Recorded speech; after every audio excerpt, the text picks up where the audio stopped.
All right, good afternoon, everybody. If everyone could take a seat, we'll go ahead and get started. If I could ask all those who are going to be presenting to come up to the tables up here in the front. And we will have the presentations will be on the wall right here behind you for reference.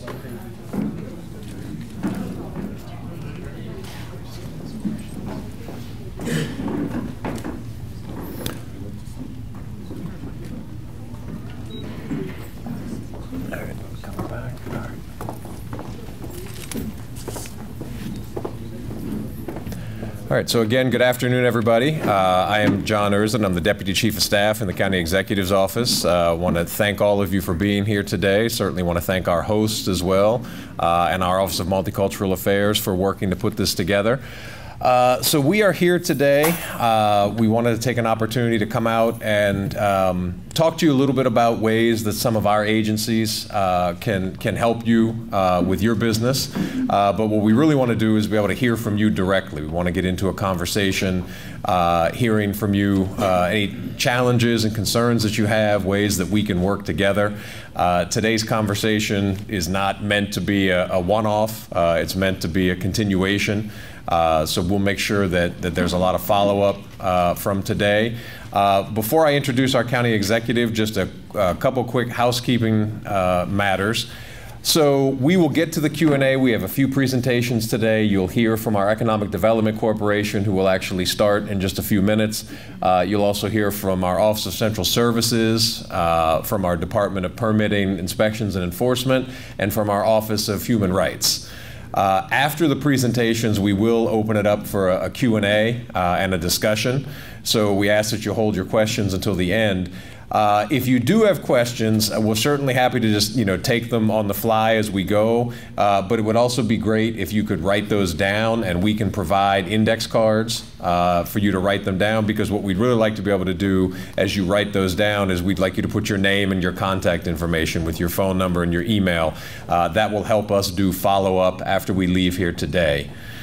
So with that, I am going to bring our county executive up. I do just want to say as you all know, as I mentioned, our Office of Multicultural Affairs worked to put this together today.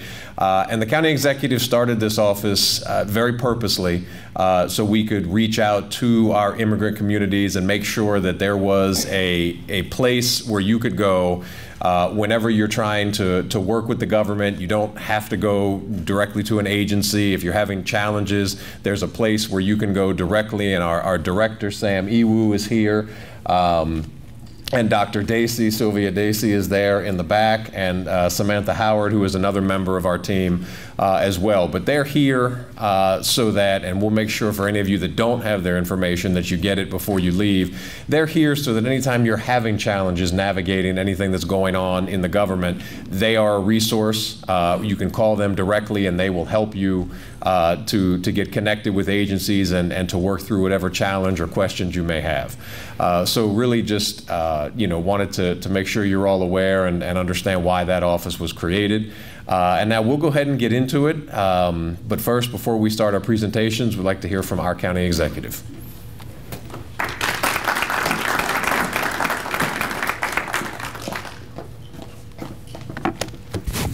Good afternoon, everyone. I want to first start by saying thank you so much to John Erzin, who is our Deputy Chief of Staff. He does a really, really wonderful job. I want to thank you so much, John, for getting us started. And then to say I am so happy to see all of you today. This is such a marvelous, marvelous turnout that we have. And it's always an honor also to be back here in this beautiful temple. I don't even know how many years it's been, but I have been coming here for many, many years. And I want to just thank you all for welcoming me once again. My good friend Deepak, who is here somewhere, there he is, Deepak, is the person who have initially invited me here. And I do want to just say thank you for always welcoming me to this community. I'd also like to thank our Office of Multicultural Affairs, led by Sam Iwu, who you heard a moment ago, Dr. Dacey and Samantha. I want to thank as well for their leadership.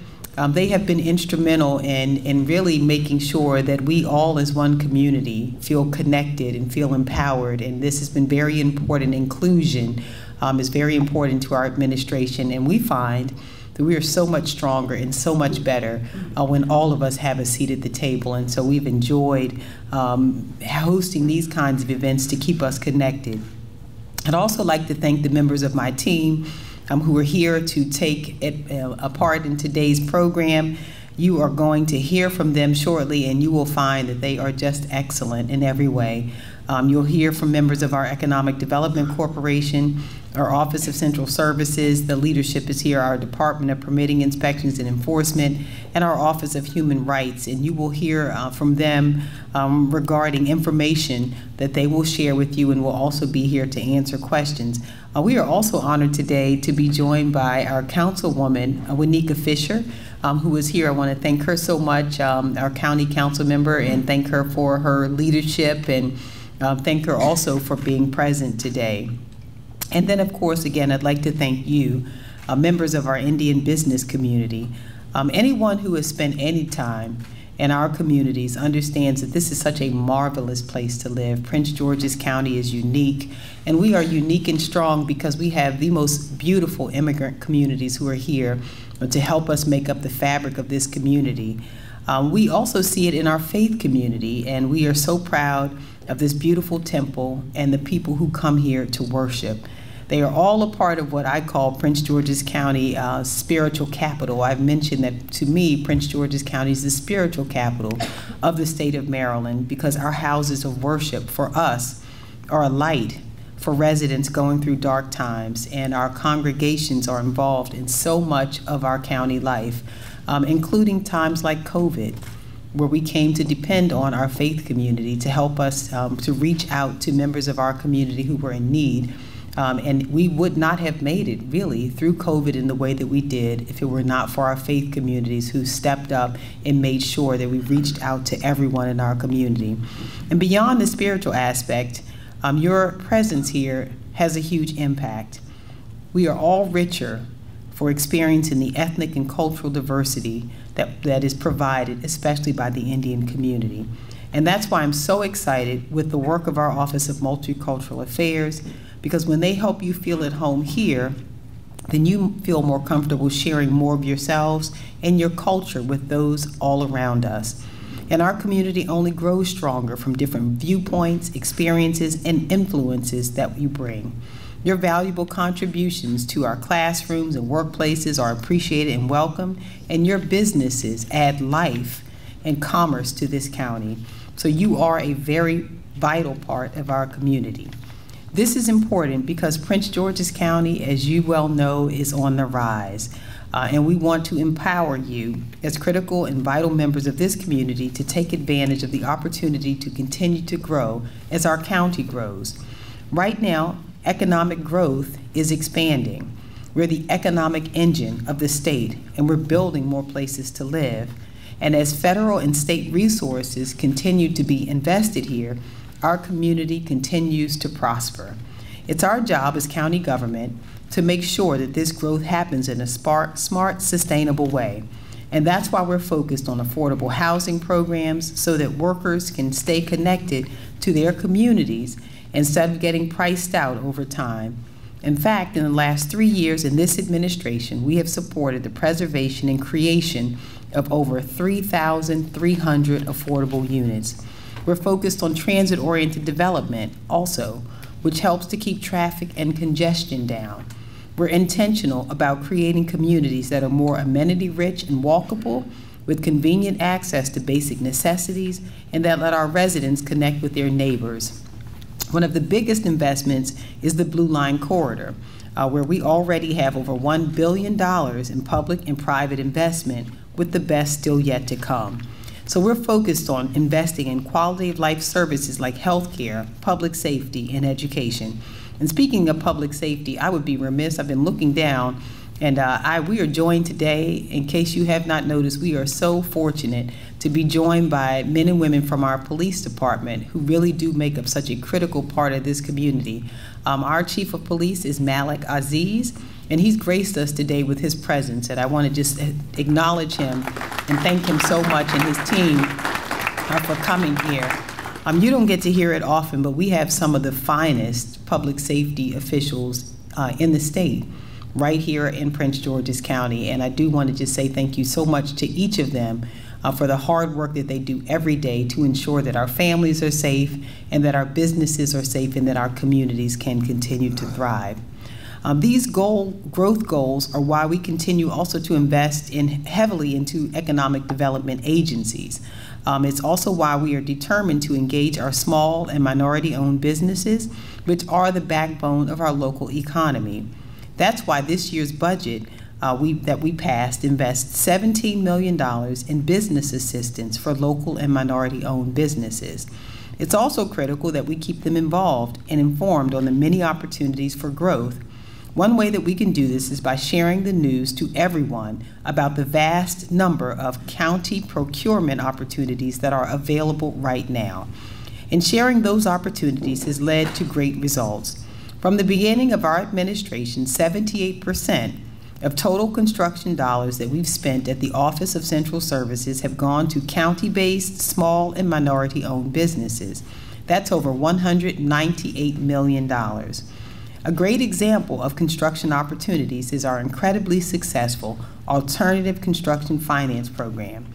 We just opened, in case you have not heard, 5 brand new schools on the first day of this 2023-24 school year, and another is set to open later this year. For a grand total, we've broken ground on 10 new schools in Prince George's County just in the last 3 years alone. This has been a tremendous benefit for us, and we are looking forward next year to breaking ground on another 8 schools. So in Prince George's County, over a 6-year period, we will have broken ground on 18 new schools in Prince George's County for the benefit of our children. Now, these school buildings were constructed in record time, and all thanks to our Alternative Construction Finance Program, but it's also operating to deliver millions of dollars of contracts for local and minority-owned businesses, over $225 million over the life of the project. These past 2.5 years alone, 1/3 of the dollars already spent have gone to minority business enterprises, exceeding our MBE requirement. By involving more small businesses in opportunities like this one, and providing support to first-time participants, we not only support the local economy, but we also increase competition for procurement opportunities, raising the quality of services that our residents receive. We are also building generational wealth in our community, which means that Prince George's and the county's business community both have the opportunity to come out on top. But our reach must expand even beyond small businesses. We want to see even more diversity in our schools, our workplaces, and among our business leaders. When we have a strong group of diverse business leaders, it makes others take note that we're providing opportunities for all people who call Prince George's County home. That's why roundtables like this one are so critical. We want to make sure that we're communicating effectively with all of our business owners so that everyone has an equal opportunity to participate in our growing local economy. And I'm so excited about what's ahead for Prince George's County. We're poised for growth, and there's an opportunity for all of our residents to be a part of this progress. If you want to grow with us, then this is the place to be this afternoon. We're here to help you if you want to know about building local partnerships or getting involved in international business opportunities. If you want to find out about certifications, permits, and zoning ordinances, you can learn more today. And if you have any other questions, concerns, issues, or opinions that you'd like to share, my team is on hand here and looking forward to hearing from you. There's a wealth of knowledge and information here just for you, and I hope you take advantage of today's opportunity. Thank you all again for coming today, and thank you for doing business in Prince George's County. And now we'll all get started with our agency presentations. Thank you so much.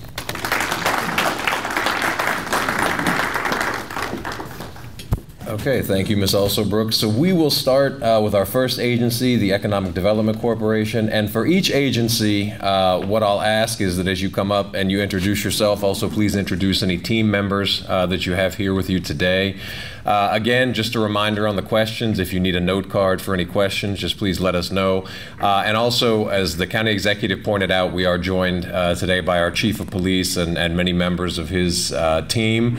While the police department will not be making a specific presentation, if you do have any public safety questions, in particular as they're related to anything surrounding your business, please don't hesitate to write those down as well, and we will work through those when we get to the question and answer period.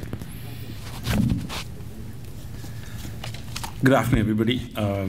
First of all, thank you for the county executive. It's tough to go back after her. She's one of the best public speakers I've worked with, so bear with me.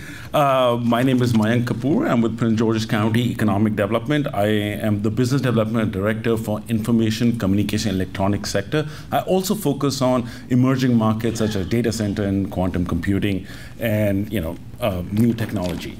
So who are we? We are Prince George County. We are leading the way.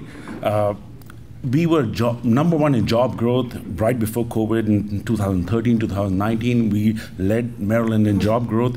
We are 1 million residents, and we are home to almost 17 federal agencies, such as NASA, NOAA, Army Research Lab, and future FBI, hopefully. What's our business climate like? We are very proud of our AAA bonding. We have a $50 million economic development incentive fund, which is designed for gap financing and helping our businesses to expand and grow. There are various types of different incentives and tax incentives which are available, like pilots and TIFs, which we can, as we go through the presentation, I can talk a little bit more about. Also, what is our community of? Prince George County is 40% of our residents hold a bachelor's degree, so we are a very diverse and educated crowd. We are home to one of the top universities, University of Maryland College Park, Bowie State, and Prince George's Community College, and even a hidden gem which is called the Capital Technology University. They provide amazing resources and workforce. Where are we headed?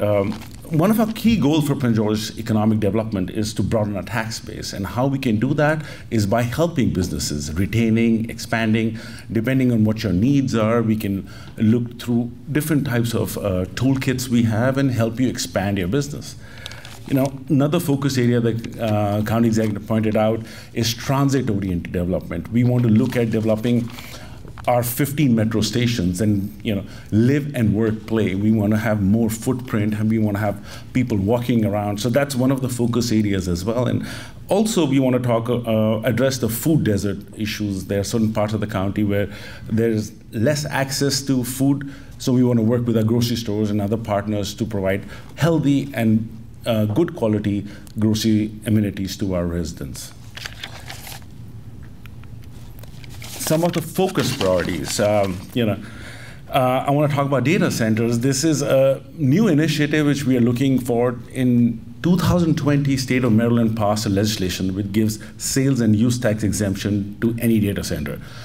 So we were not even the same level field as Virginia, but now we are. Even after passing the legislation, we've passed another legislation which provides zoning and permitting fast track as well. So that is one of the areas where we want to grow and expand. Quantum computing is a new technology which is going to change the world as we speak. This is going to transform everything. And we are so proud that Prince George County is the capital for quantum with the University of Maryland partnership, Q Lab, IonQ. We have 2 incubators, and even NASA Goddard is opening a quantum lab. So we are very proud of that partnership, and as we grow into that, expand in that community. Also, healthcare and medical facilities are also one of our big priorities, focus areas. We just opened a new hospital, and we want to provide the best medical attention facilities and to our residents. Quality retail and targeted grocery stores. This is, our community has asked us to provide best of the grocery stores. We work with Whole Foods, we work with Trader Joe's to come in and expand on our community, and we have, and there are more to come. So as I was talking, some of our core services, we assist in site selection. Also, we assist in promotion and marketing. We want to know your business and how we want to know your story and push it in our platform and tell our community about your businesses and your success story. Prince George's County is, this is the page. Networking and connection is also one of the focus area for EDC. We hold a bunch of events all throughout the year, all across the county. We have a gala coming up. Every year we hold the county executive saute event, which is a huge attraction as well. And also we have a Prince George County local community tech chapter as well for growing our tech community. So networking and connection is also a big aspect for our EDC. As I talked about, these are some of the tax incentives. The EDI fund I talked about, the data center tax credit, and they are just few of our toolbox. In our toolbox, there are much more. So a bigger picture is that we want to understand your business. We want to know what fits you best, and then we can streamline that type of incentive and that type of right tax credit for you guys. As the county executive mentioned, small business is one of our key priority for us. We're very focused in growing a small business community. We provide various type of training, grants, access to financing. We have an incubator. We have partnership with the SCORE, SBTC, TEDCO.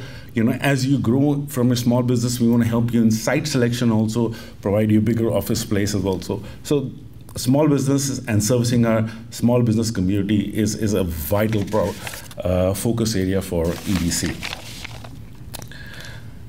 These are some of the highlights I want to talk about. I did talk about a program called Spotlight, Business Spotlight. This is a program through which our marketing team would come to your office with video and do a 30-minute segment, understand your business and tell your story through our social media platforms. We've done we do almost 10 in a year, and with various companies all across the industry sector. Then another program is Takeout Tuesday. This is pretty interesting. On Tuesdays, our team goes to different restaurants throughout the county and learn about their success story and tell our community to come join and be a part of that. Then we have another program is the Credendo Éxito, which is focused towards a Latino community to help them grow and expand their business within the county. Yeah. These are some of the business attractions. I think this is a different presentation which has come up, but where we work with Targa, Fogo de Chao, Trader Joe's, as I mentioned, and these are all the businesses which we have attracted and partnered with EDC. This is our gala, which is coming up in the near future, so I wanted to plug it in. If you have time, please join us. And that's not my name. My name is Mayank Kapoor, so it is a different presentation. Sorry about that. I know this is a lot of information in a small presentation, but I will leave a lot of business cards, and I'm here to answer all your questions. And I want to thank you for being here and taking the time. Thank you.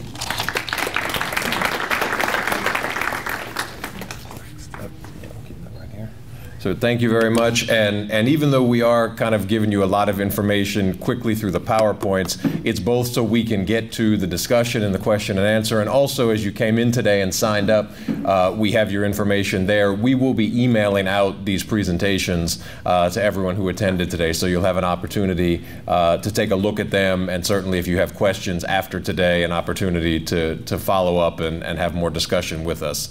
With that, I think our next presentation is coming from the Office of Central Services, and I believe we're going to start with our Deputy Director, Pamela Dickerson.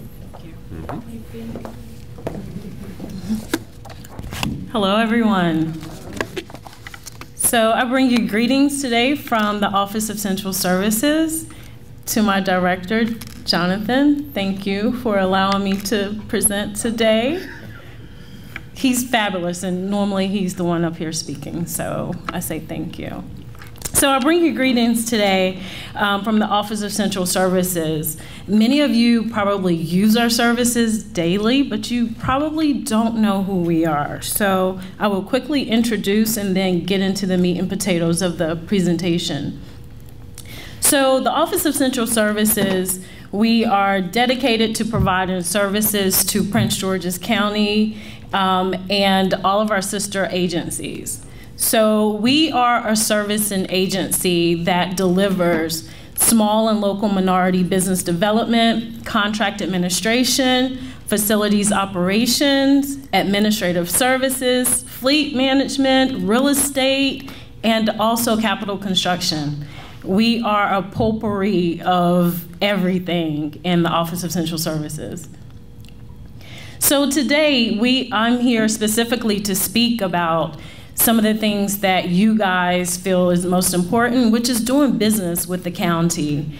If you could, raise your hand if you are a certified business here in the county, which means you have an MBE, a county MBE, you're located here in the county, you went through supplier development and diversity, and you have that certification. Can you raise your hands high?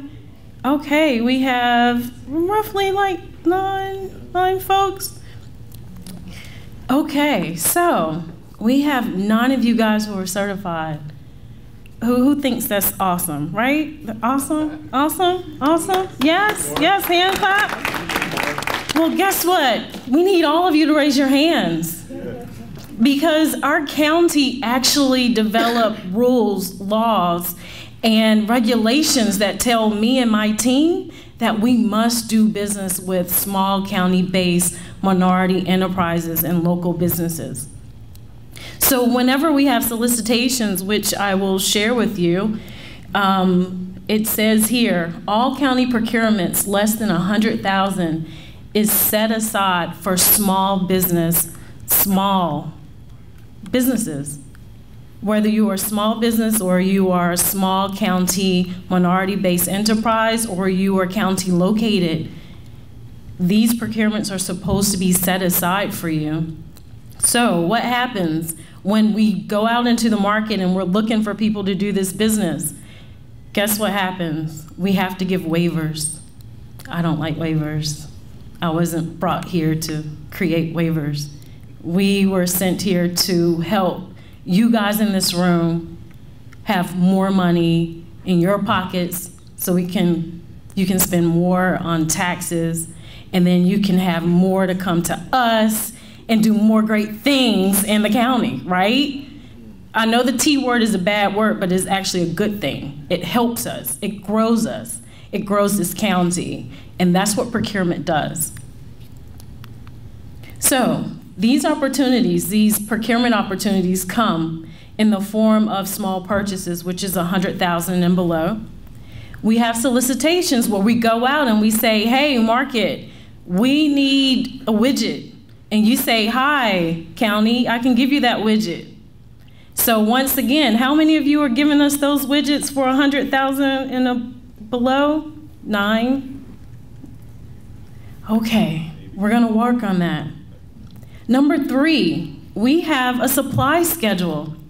This supply schedule is an excellent tool that we are going to push more and more every year to get more businesses, county-based businesses on this supply schedule, where we will be sharing with our team and all the other agencies to say, hey, if you're buying these things on this list, you must go to the supply schedule. So on this supply schedule, we have financial services, management consulting, training, temporary services, office supplies, furniture, management, marketing, advertising, promotions, medical services, supplies. And we can make that list grow if we know that we have the need. So for this supply schedule, we go once again to county-based businesses. The only folks that are supposed to be on this list are county-based businesses. So once again, when we have a need and we say, hey, I need office supplies, I think we probably have maybe 3 vendors on this list.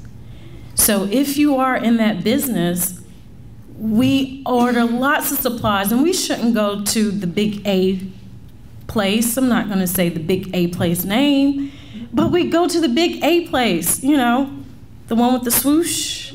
Yeah. Why? It's because we don't have enough people raising their hands to say, I can deliver office supplies, right? We need office supplies, and we shouldn't go to the swoosh, right? What else do we have on here? I think a lot of folks are saying we need to add some others, so it's a good conversation for us to start here in this place. What do your community need? What do you need to see the county ordering from your companies, right? So we can do that with the supply schedule. Another program that I want to highlight today is our Mentor Protege program. We were speaking with someone earlier, and he said that he has 2 projects going on here in the county, and they sound phenomenal. So what this program does is it allows local small businesses to partner with bigger businesses and say, hey, I want to partner with you so that I can grow and learn how you do what you do. And so what happens is that partnership happens, and the bigger company is allowed to receive preference points because they have teamed with the smaller business here in the county so that they can do bigger and better things. And prayerfully that small company will grow. That's our goal with the Mentor Protege program. And with this, you are able to receive preference points because you teamed with a bigger agent, a bigger company, and hopefully with those extra points you win and you get to grow together. And so that is the purpose of the Mentor Protege program, for which we want to grow. We do know that we do a lot of business here in the county outside of our county-based businesses, but this is an excellent opportunity for us to bring that other company up, teach them the back end, teach them all the things that they need to know in order for them to grow and you guys to be partners, and then find another one, do another one, do lots of partnerships. We don't limit it. So that's the Mentor Protege program. So how do we do what we do? To get started, you should register with before you register, you should see my guy, Chris. He's our outreach coordinator, and he will deliver training to show you what do you need to do, where do you need to go, how do you get it done to become a county-based business. So we will get this business certification. And so by becoming certified with Prince George's County, you will receive those preference points for procurement opportunities, and you are recognized as a certified Prince George's County government small business. It gives you, through Chris's outreach and through EDC and all the other things that we do, you receive this information first. Whenever it's going out, or if you have questions, you have a direct connection to our office. The types of certification are the minority business enterprise, the county-based small businesses, county-based business, and the county-located business. These are the ones that, when I say that we need to do business, this is the group that we're looking for, most importantly. There are laws, as I said, I will continue to repeat because it's very important. There are laws that in this county that say we must do business with these enterprises, these businesses. So if you are located here in the county, if you are minority business enterprise, maybe you went through the state of Maryland and you are considered an MBE. If you are county-based small, yes, there are requirements, and once you look at the presentation, it's 51 pages. We cannot go through that today. you can look and see, where do I qualify? Or once again, you can speak with Chris and he can share this information with you. To meet the county participation requirements, 500K and above, 40% has to go to a CBSB. These are all the benefits, guys. Under 500K, 100% to small county-based businesses. And then for all contracts, 20% must have an MBE requirement attached to that. So if you raised your hand and you qualify for all of those things and you can self-perform, hey, do it. We need you. So we apply on this link, which will be in your presentation. And to do all the things within our agency, we actually have one website that you can go to, is the Business Highway. And here you can see all the things as it relates to the Mentor Protege program, the supply schedule. You can fill out the application there. You can also click the button to become a certified business enterprise, or to do vendor day, or to speak with anyone on my team. And also, I would be remiss if I did not let you know that there are other procurement agencies within the county, the Department of Social Services, Public Library System, Public Schools, and Prince George's Community College. Within the county, they also have the auspices to do contracts, and they have wonderful things going on within their authority as well. Once again, the training information is there, and all of the information related to MBE certification and the CBE certifications are also on your PowerPoint presentations. I will conclude and thank you.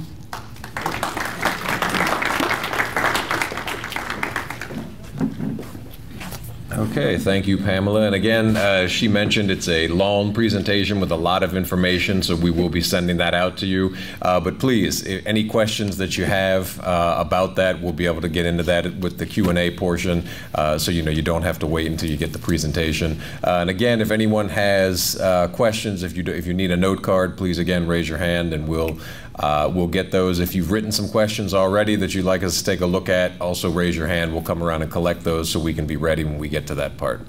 And next, we will hear from our Department of Permitting, Inspections, and Enforcement.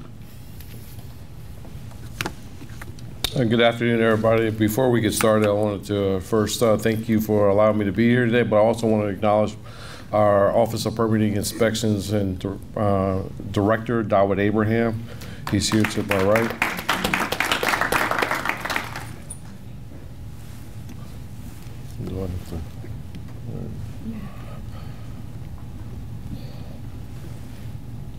Little technical difficulties here, but it's okay. We'll get through it.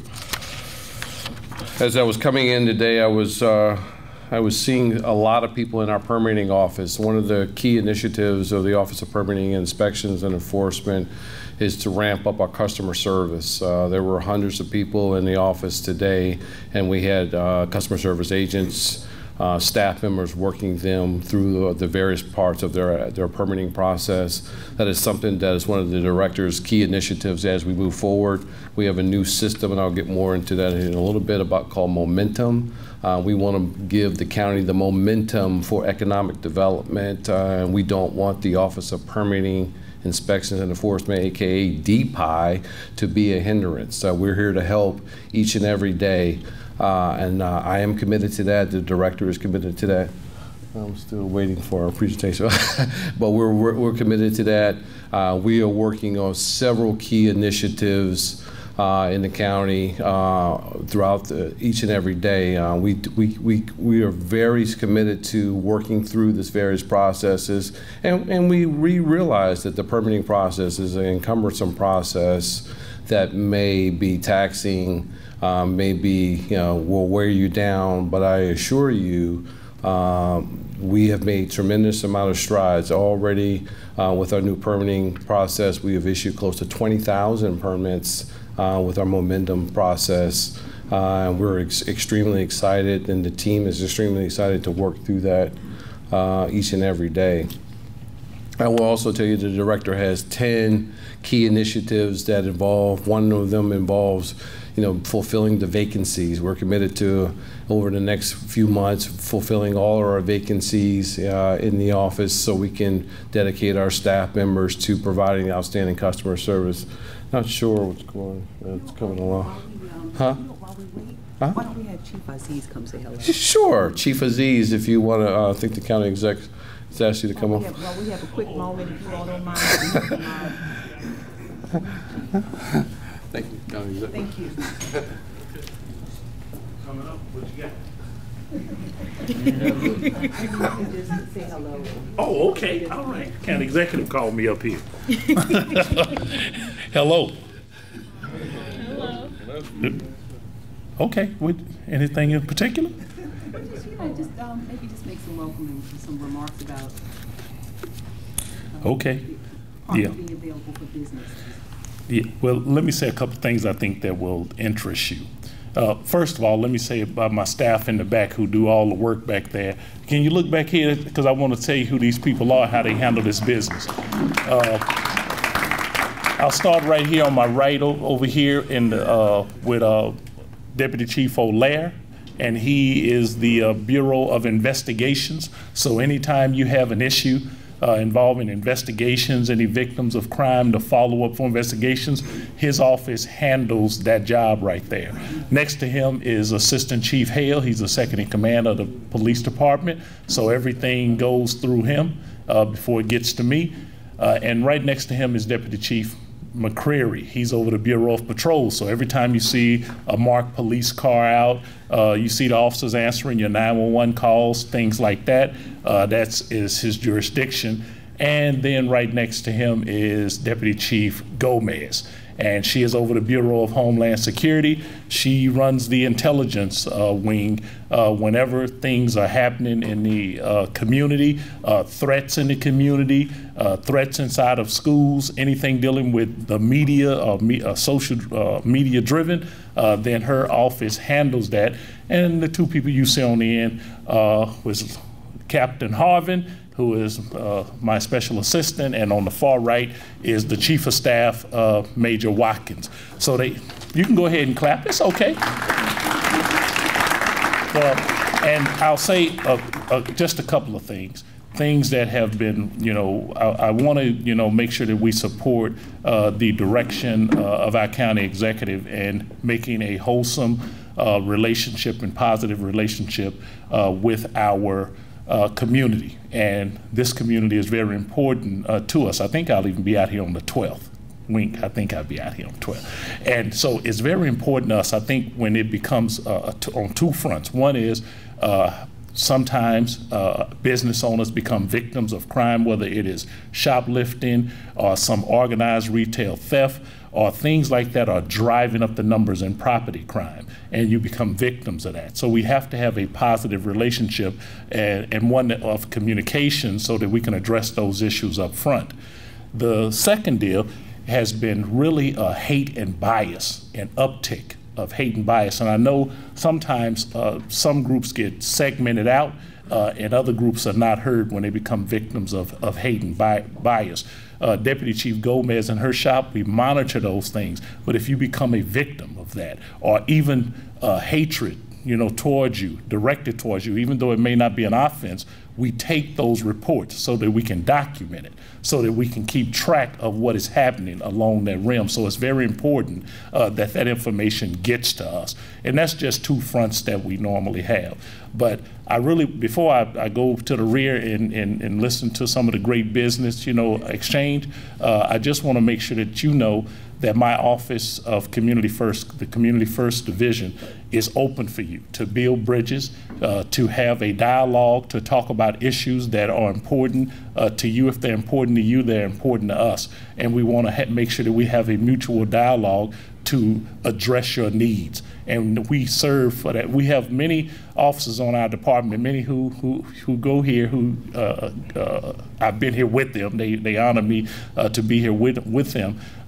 They have a liaison but that does not mean that you cannot contact the Office of Community First to have a viable dialogue. And so I'll be in the back. I have cards, my number, my email, then you can talk to me and get with me directly, okay? All right, thank you. Always a pleasure to have the Chief of Police in the office here. I appreciate you coming by. All right, so I wanted to kind of quickly go through our presentation, but obviously this presentation will be emailed out. We do have cards available as well, and we're here to help. The agency is comprised of basically 5 divisions. And they're the permitting, plan review, licensing, inspections, and enforcement, as well as the administrative services division. DPI is at a high level right there. We talked earlier before I sat down. Had to move to the side about our customer service. We have heard some of the concerns over the years, and we're totally dedicated to revamping our customer service. We're in the process of implementing a customer service unit within DPI, and we're also fully integrating a new high technology, as I talked about earlier, called Momentum, that will catapult us to a better and more efficient process. It does ask for a lot of information with regards to permittees, but it's critical information to help expedite you through the process. And then simplifying our permitting, inspection, and enforcement. I know the word enforcement sometimes is a negative, but we have just we tend to have some bad actors, or we have a few bad actors, and we do community walkthroughs to help bring all of our internal and external stakeholders in compliance to the many codes within the county. Here are some of our various contact informations for licensing, permitting, building plan review, site road inspections and enforcement. We also at the bottom have the administrative hearing unit. Many of you, I'll take a few minutes to comment on that. It's a very friendly unit where if you you particularly get a citation, you can adjudicate that citation before the agency. And then work to a common understanding. It's a very important unit within the agency that helps those residents who particularly get a citation to kind of go before an independent board for review of that particular citation. Here's also some more assistant contact information as well. I also had business license, rental licenses, and professional licenses. Rental licenses, of course, Airbnbs. That's where you would work with those particular links. Again, this presentation is going to be emailed out to you for your future references. I also have some names of some very dedicated staff members here to assist you as well with regards to how you would pay your fees. If you come into, and I would also say the agency is open 5 days a week, so there's generally someone there till 5 o'clock each day to assist you. 9 to 5 pretty much every day. We're not closed, so please come on down if you have any permitting questions or concerns. We have a team that's dedicated to assisting you each and every day. Also have some more permitting fee contact information, ACH, e-checks. We can there are drop boxes as well outside, just basically how to make some payments if you need to. Outreach. We spend a lot of time doing outreach. We have various business development sections. Charles Cooper, many of you may know him. He's worked on a lot of various projects in the county. Nicole Reese as well. They're just tremendous folks. They will sit down with you and help you, as we say, get you across the finish line with regards to your permitting project, large or small. He's collaborated with EDC on various moments. So Charles and Nicole are very great resources within the agency. We could not be here today without them. They touch a lot of employees and business leaders in the community to help them with their various projects. Also, DPI Connect is another key initiative you heard. Or you can come in, get real experience or real dedicated insight or education on your particular project with regards to UNO, construction projects, alternatives. As of May, we've helped almost 18 small businesses. It's basically an independent consulting company within DPI that will help you as a business leader or business owner to kind of get you across the finish line. And it's free. The key word is free. You just make an appointment, come on down, and they'll work with you to get you through the process. A lot of people and obviously if you email Charles or Nicole or contact the agency, they'll help, we'll provide that same level of service as well. There are the various newsletters. The under construction, DPI Biz and the Hub, they come out quarterly and some of them do monthly. You can probably go back on some of these links and see some of these the previous features if you want. But they're a great tool and resource to show you exactly what projects that the agency is working on, how we're assisting each and every one each and every day, and then to kind of go back to our core values from the director on a regular basis. Third Thursday, something that we started years ago, where we host a Third Thursday forum during the middle of the day. We have all the agency leaders on. We just do a rapid fire. It's like almost like a podcast. If you know what a podcast is, we'll pick various topics in the community and go through those topics. You can ask any topic. There's sometimes we have open forums or we have dedicated series where we talk about certain things. But generally the last one I think we were on, I think there was close to 130 people on the forum. And we had Department of Environment, we had the Department of Public Works and Transportation on there as well. It's a really great insight, a really great tool to kind of go through information on behalf of the county with county officials there as well. Code and compliance reminders, these were some of the frequently code violations. We call, I don't want to say the dirty dozen, but the dirty 10, but these are some of the things that were a little pet peeves. I'm not asking people to cut their grass every week like I do, but I'm just asking, at least cut your grass maybe like once a month, or we have some residents who don't cut their grass, but you could see some of the things, operating a business or restaurant at your residence, performing automotive work at your street or driveway, accumulating trash and dumping. Those are things that are generally eyesores to our community. As we work through beautification projects throughout the county, we are committed to our agency. We have a program called Clean Lots where we kind of tackle some of our worst offenders and work towards getting them on the right side of beautification. Okay, a lot of energy on behalf of the county exec is being expended each and every day with regards to beautification in the county, and we thank her for that. I also want to take you to hear some permitting, check your permits address, how to find permits required, read common information. A lot of the permitting processes we just do not know. It's a lot of information on a regular basis, but here are some helpful links, and we'll get this out to you as well. And some more contact information, Director Abraham, myself, and our senior advisor. She's not here today, but here are some of the major contacts and their phone numbers and email addresses. They're helpful employees that are dedicated to kind of get you across the finish line or whatever project you have going on or whatever particular topic, from enforcement into inspections or site road development. And that's all I have for today. Thank you very much.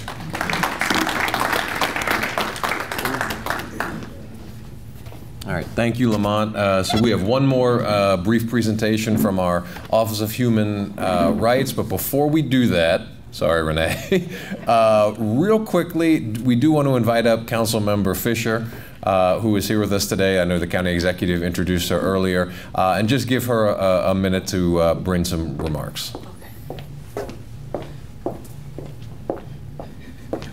Thank you, John. Thank you, Madam County Exec. It's so nice to be here with all of you, and particularly my family, all of you. So I was actually telling someone a story about County Executive and I were in South Africa last November, and people are like, I can't believe you're from here. So I'm our first Indian American on our county council. So my mom is South Asian and my dad is Black, so I'm just like Kamala, which is really nice. And so it's really special. And county executive got to experience some of our wonderful culture and curry and everything else when we were in Durban last year. So I wanted to make sure I came out today, not only to support her great work and how inclusive her and her entire administration is of our immigrant communities, but just so that you know that you have a partner in your county government. And I'm so proud to serve on our council. I know my mom would be super proud, who, you know, my county executive has a great fondness with my mother as well. They get along really well. So I just wanted you to know that you have representation that is here, and it might not always seem like that in the greater cosm of media and all of those things. So the council is just here to support you if there's anything that you need. And of course, my parents are small business owners, so I know it really well, and they've been running a business. I'm 35 now, so for like 38 years. And so we know it takes a lot for you to be successful, and we want to make sure that you are, especially during uncertain times. So just wanting to say welcome, you're here, and it's great to be home. So thank you.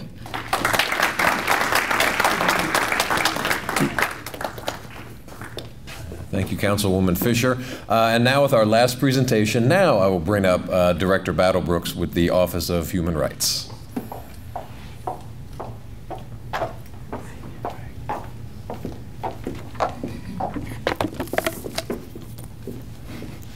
Good afternoon. Thank you. How's everyone today? Good. So people are wondering, why is the Office of Human Rights here with all of the business types? Well, we are the county's civil and human rights education and enforcement agency. And if you think about it, everything that we've talked about today, the underpinning really is dignity, equality, respect. And that is what our office is here to educate and to enforce. Someone will have to teach me how to use it. Is that? There we go. So we are celebrating our 51st year. We came about in 1972 as a result of a community member here in Prince George's County. And her story is the story of what one person can do. Her name was Teresa Douglas Banks. She was an African-American female. She was married. She was a mother. She was an educator. This is not made for people of normal height. I have to make it higher. She was an educator, and she was very interested in her community. The other interesting thing is 51 years ago, Prince George's County moved to its current form of governance. So it moved away from a commission system like in Calvert or Charles, they still have that system, to this system now with a county executive and county council. And so in 1972, Teresa Douglas Banks looked around in the community and she saw that brown and black persons especially were suffering at the hands of actually police brutality. That's where we come from in this agency, our genesis. And so she went to this newly formed government and she lobbied hard and strong, and she talked about the importance of civil rights and human rights for everyone.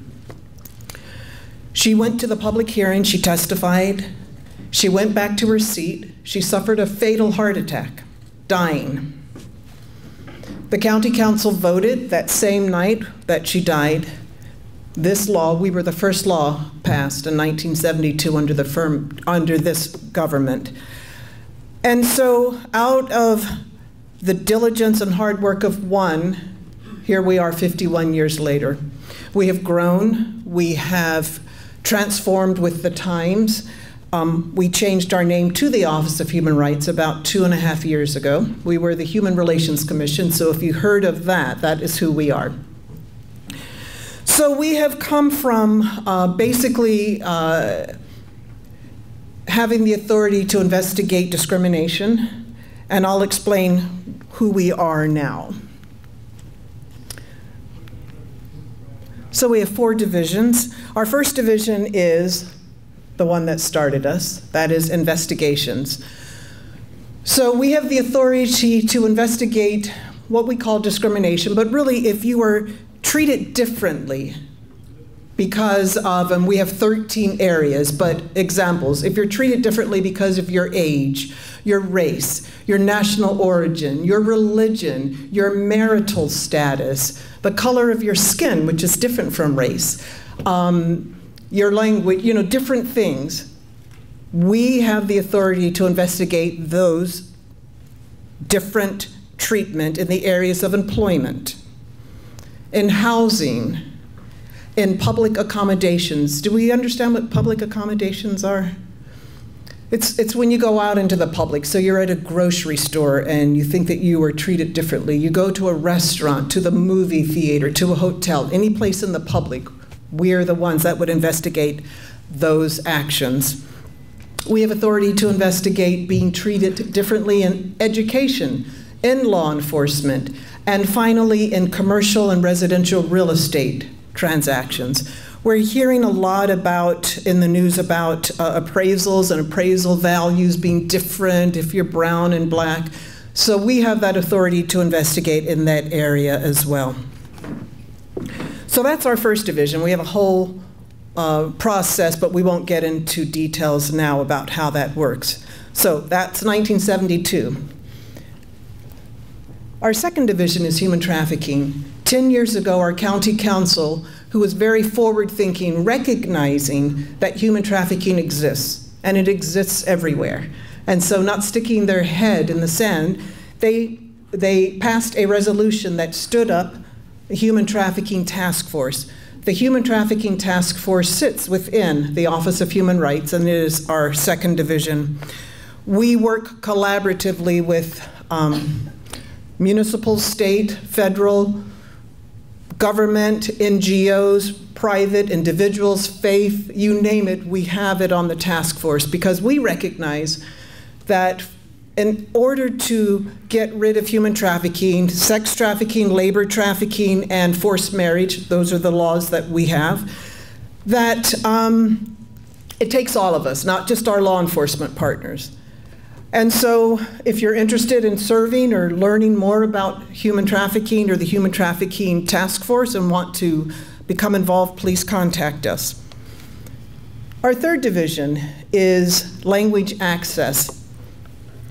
In 2017 and an amendment in 2020, our county council passed a law. It's about 18 pages, but boiled down to one sentence, it says, every person who seeks county government services, they are entitled to those services in the language of their preference.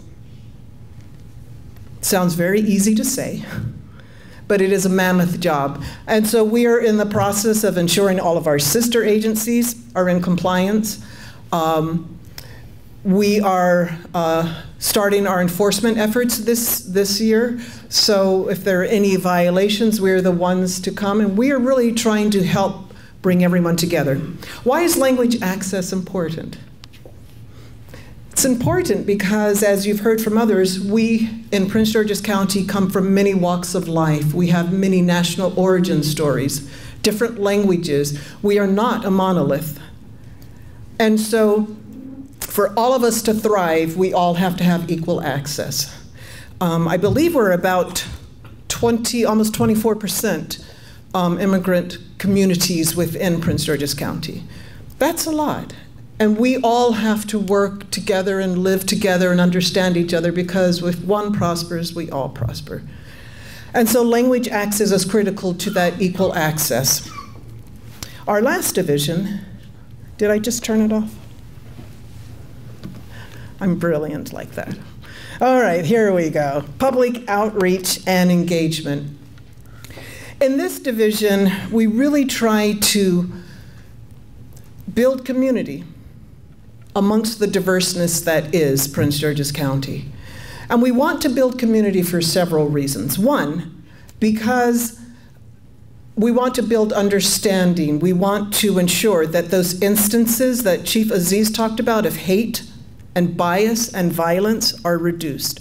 And the way to do that is to engage people one-on-one or in groups so that we understand each other. We don't have to agree, but we have to treat each other with kindness. We have to recognize the humanity in all of us. So different is not something to be feared, it's something to be embraced. And so in this division, we do robust outreach. We partner with the library system, so we have a lot of programs. If you want to go at the end, you'll see our, actually we put them in the bags there. We have a brochure about one of our divisions, but you can find on demand lots of programming that we've done. We have in-person events, and so this is where really we're trying to work ourselves out of a job in that division, because if we can get everyone to understand and get along, we won't have people coming in under discrimination, and hopefully we will have addressed human trafficking and pushed it out, and language access won't be a problem because we'll all know how to access what we need. So what can we do for you? We are a resource. We provide free training, know your rights, know your responsibilities if you're an employee and if you're an employer. We do that in person, we do it virtually. So contact us. We would rather teach you what the laws, the employment discrimination laws are so that you don't have a problem in your business than have to come into the door because someone has filed a complaint against your business. Or an employee has come because they felt with another business. So please contact us, use us for that. We provide free training on human trafficking, what it looks like, what are some of the signs, the red flags, how you can partner with us. We also oversee an immigrant's rights or immigrant's defense program. Basically, it's if you're a Prince George's County resident and you are in custody, federal custody, under threat of deportation, there are attorneys that can help you, and that is a free service as long as funding lasts. So that's every year we're at the county council making sure that our funding lasts. And we also do language access, know your rights. So again, if you have a community that you want us to speak to or a group, we are happy to come out and share what those rights are for each and every person seeking county government services. That is just a snapshot of who we are. We are a teeny tiny agency, but we have a mighty mission. And so we are committed to it, and we hope that you will join us in the various ways that we have asked. So thank you.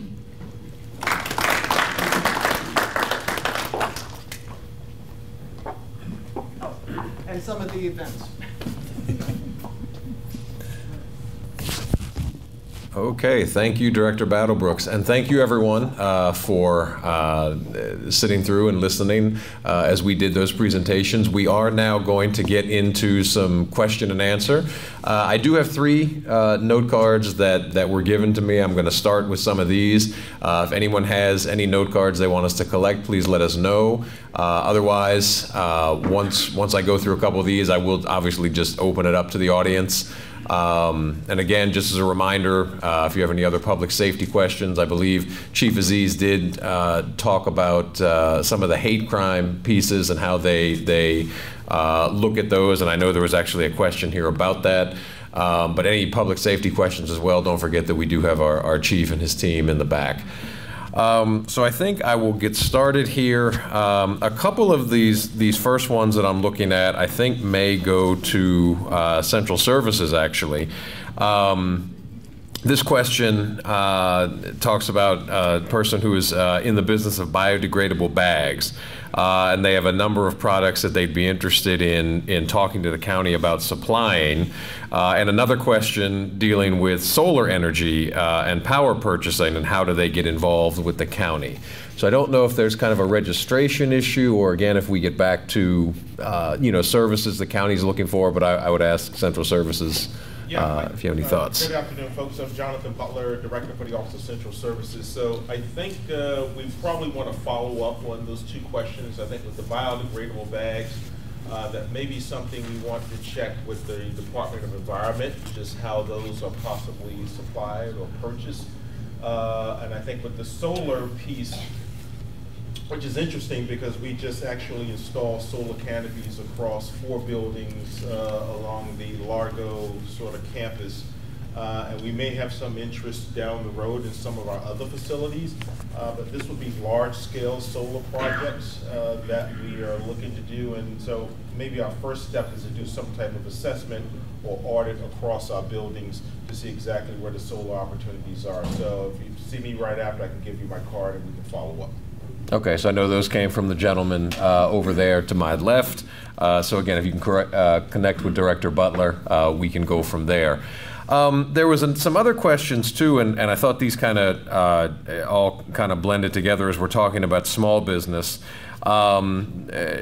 Really kind of saying, you know, what is the county's plan to protect small business? I know they give some of the examples of some of the things like the convenience stores, the gas stations, liquor stores, and things of that nature. But I think really is it protecting them against some of the big box stores and the chains. But I think that really kind of gets to opportunities for small business. And I know, you know, Pamela, when you talked about, you know, getting registered and things like that. I know with some of these types of stores that may not be the same type of thing. But I didn't know if anyone wanted to kind of talk about, you know, might be Economic Development Corporation in terms of, you know, resources available or promotion opportunities available. There are always grants opportunity. I can think we had some Europa grants which provide some assistance in, you know, legal services. They can provide some assistance in providing your online presence. So there are certain grants available. We keep doing trainings.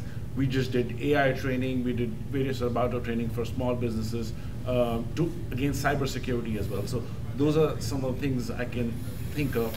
But yeah, I think probably with this one too, if you have something you want a little more specific, you certainly can ask it now. Otherwise, you know, you can talk to anyone on our panel at the conclusion. But if you have something a little more specific you want to drill down on, we're happy to talk about that now because it may apply to others in the room. So I don't know if you had something a little more specific, but otherwise, you know, if you want to wait, you know, feel free to talk to them at the conclusion. I kind of leave that up to you guys.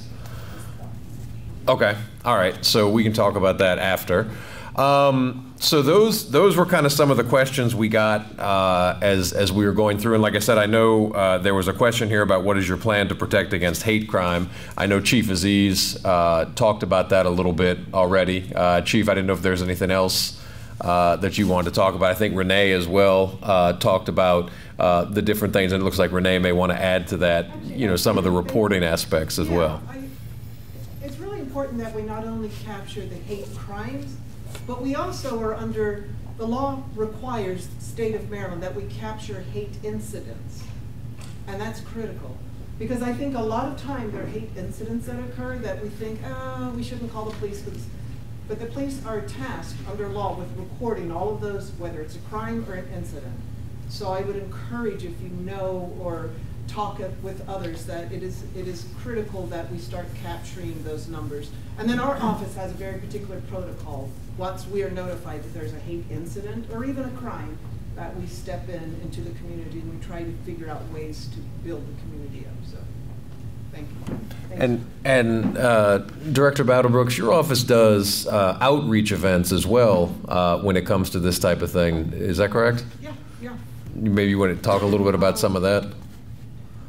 Yeah, so a lot of times it's because there has been an incident that we're called, but we would love to be proactive as well. So if there, we can help organize. We can't carry it, but we can help communities organize get-togethers, picnics, or ways to exchange to learn about each other. Of course, the programming that we do in the evening is really exposing each of us to other cultures and ways of thinking. So that's also critical in reducing those incidents. Okay. All right. Thank you. So I guess let me open it up now. Anyone, even if you didn't have a question that you handed in during, but you have a question now, or just something you wanted to bring up, is there anyone that has anything? Just raise a hand and we'll go from there. Okay. Well, again, you're going to get the presentations, and it's a lot of information. I know we talked about them very quickly, but there's a lot of detailed information, a lot of links, and things to look at. Certainly, as Pamela mentioned, you know, we want to get everybody in the room signed up and certified to do business with the county. So a lot of good information there. If you have questions as you go through, I know there's contact information in the PowerPoints, but again, I want to highlight the Office of Multicultural Affairs, Director Iwu, Dr. Dacey.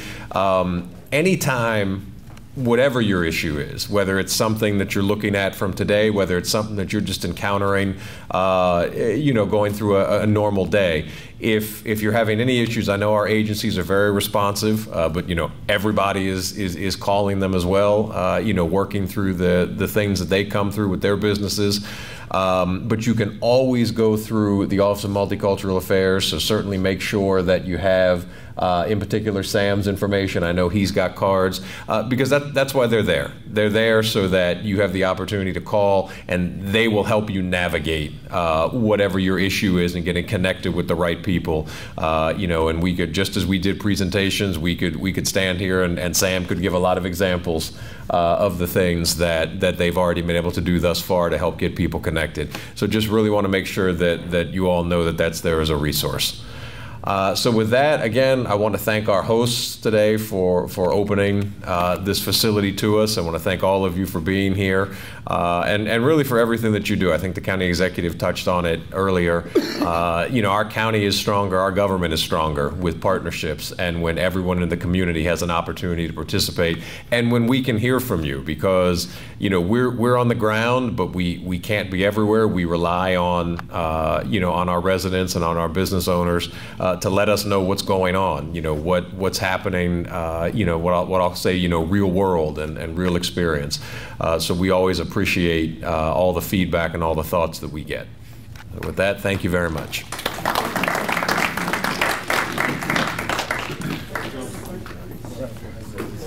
Oh, okay.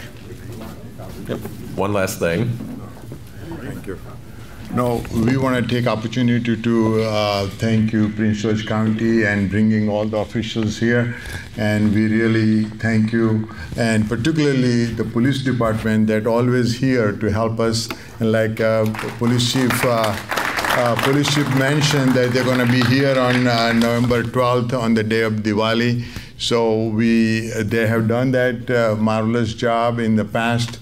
And we really appreciate police department and all the county officials for supporting us throughout and our community. We really appreciate that. Thank you very much.